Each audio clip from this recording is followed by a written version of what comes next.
Okay, seriously. You want us to believe that a God was sitting around all alone in the dark, in nothingness,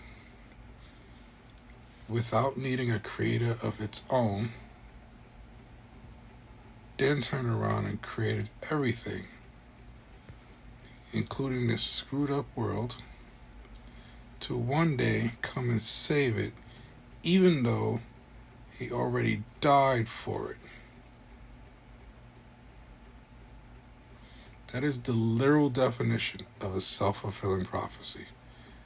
To create a problem just to turn around and go solve it yourself? Isn't that like, what is it, Munchausen syndrome by proxy? Something like that? Sounds like it, right? You people need a better story. I'm gonna help you rewrite it.